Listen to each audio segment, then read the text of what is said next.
Hi English learners, and welcome to another episode of English Lessons with Grammarman, coming to you from Progressive English. Be sure to check out the website if you want English lessons or Skype lessons or more free learning material. Today I'm going to talk about some of the fundamentals of punctuation, and I'm going to teach you some of the main comma rules. This video is an introduction to comma rules detailed list, which I suggest watching after this. Now, punctuation is super important in English. As an example, you can mean entirely different things depending on where you put a comma or don't put a comma in a sentence. I have edited many important business documents for even advanced users of English where the punctuation was wrong. Mainly the commas were in the wrong place and the person meant something completely different, meant the opposite to what they were telling me they meant. So you can imagine the implications in an important business correspondence. So it's definitely worth spending some time on to get correct. So what I'll do is I'll give you a quick demonstration. This is quite a famous example. I'm going to give you two sentences that illustrate my point about how important commas are and punctuation is in a sentence. Okay, the first sentence. A woman without her man is nothing. This means a woman is nothing if she doesn't have a man. This sentence could be seen as quite insulting to a woman. Now, what if we added just two little commas? Then the sentence would read, a woman without her man is nothing. And this sentence means the exact opposite. It means that a man without a woman is nothing and could be seen as insulting to men. So two polar opposite meanings, not by changing any words, but just by changing the punctuation, by including two commas. So let's firstly take a look at the key terminology you need to understand punctuation. If this is very new for you, try not to be intimidated by the terminology, by the big words I'm going to use, because it is actually quite logical. And once you become more familiar with the terms, it all makes a lot of sense. So yeah, don't be put off by the words that you haven't heard before. So we'll start with a clause.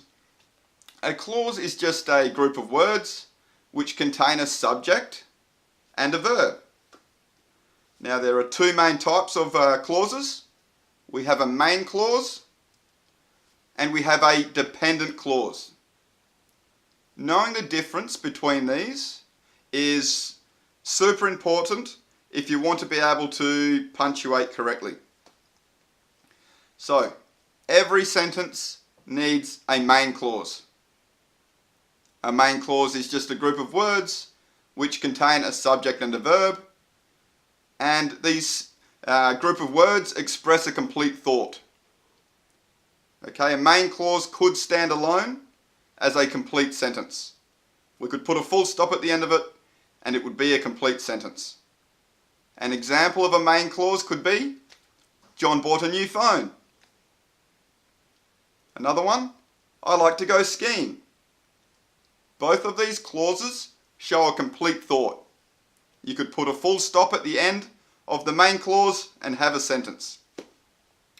Now in contrast, a dependent clause cannot stand alone. It does not make sense by itself. It cannot be a sentence. An example, when the weather is good. When the weather is good is a dependent clause. You could not just say, when the weather is good. The audience is left wondering, yeah? When the weather is good, what happens? It is not a complete thought. You could not put a full stop at the end of it. And a dependent clause needs a main clause to make sense. When the weather is good, I like to go skiing. Or you could also say, I like to go skiing when the weather is good. The reason it is a dependent clause is because of the word when. When is a subordinate conjunction. Now, subordinate conjunctions come at the beginning of a dependent clause and include words like although, despite, if, unless, though, while, because, etc. There are many of them. That isn't a complete list. And subordinate conjunctions make the clause dependent on the main clause.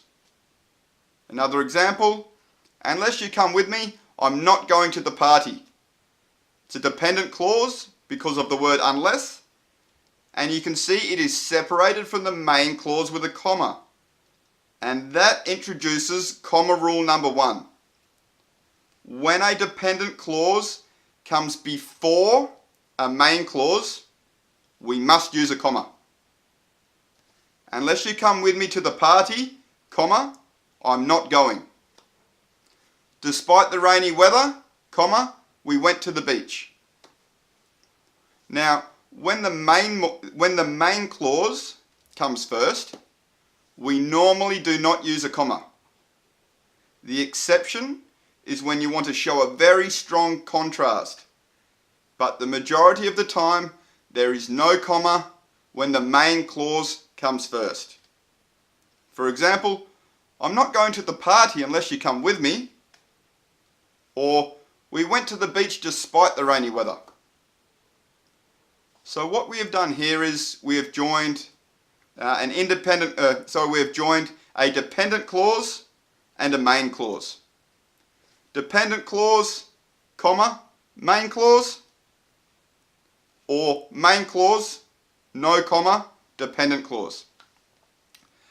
Now you can also join two main clauses. So now is a good time to introduce comma rule number 2. Never ever join two main clauses with a comma. This is called a comma splice and is a big grammatical no-no, a grammatical error. We cannot do this. So you could not say, for example, John bought a new phone. He still had his old one. We couldn't write that by having a comma in between, as per the example. The way to avoid this is to, number 1, we could use a full stop. We could say, John bought a new phone, full stop. He still had his old one. But the sentences don't flow well there. So another way we can do it is with a semicolon. Now, semicolons are used to join two independent clauses. There is one exception when we use a semicolon for clarity in lists, but at this stage, let's say that semicolons are used just to join two independent clauses. So we could say, John bought a new phone, semicolon, he still had his old one. Two main clauses, sometimes we call them independent clauses, two main clauses joined with a semicolon. Now, the third way and the most common way of joining two main clauses is by using FANBOYS. The technical term is a coordinating conjunction. Now, I've used the word FANBOYS because it's a good way to remember the following words, which are all of the coordinating conjunctions. For, and, nor, but, or, yet, or so. These are all of the coordinating junctions, all these small words. And these are the main way we avoid the dreaded comma splice. An example, John bought a new phone, but he still has his old one. And that introduces comma rule number 3. Put a comma before the fanboy when it is used to join two main clauses. He was very hungry, comma, and he ate all the cake. Two main clauses, so a comma is needed. I like cheese and tomato sandwiches. Not two main clauses, so we don't use a comma, even though we've used the word and, which is a fanboy. Okay, it's only when we're joining two main clauses that we use a comma. So let's do a quick recap because we've covered a lot of ground there. You've learnt how important commas are with the example at the start with the lady and the man. You should now know the difference between a main clause and a dependent clause. You have learnt that when a dependent clause comes before a main clause, you must use a comma. You have learnt to never join two main clauses with a comma, because this creates a comma splice, which is a very big grammatical error, something to avoid. You've learnt the 3 ways to join the two main clauses: using a full stop, using a semicolon, or using a coordinating conjunction, which is a fanboy. So you also learnt that memory tool, fanboy. And finally, you've learnt to always put a comma before the fanboy when it is used to join two main clauses. So wow, that's a big lesson, especially if all this is new to you. If you haven't understood some of these points, I suggest watching this video again, using the pause button as necessary. And if you're still not sure, of course, leave a comment or a question in the comment section below, and I'll respond to as many of you as I can. Now that you know the basics, I suggest watching my more advanced video, Comma Rules, the detailed list, which will really take your use of commas to the next level. So it's really good for advanced users of English. So yes, be sure to subscribe and click the bell so you don't miss any of my latest content. New videos are coming out all the time. And yeah, thanks as always for watching, everybody. Have a ripper of a day. Cheers.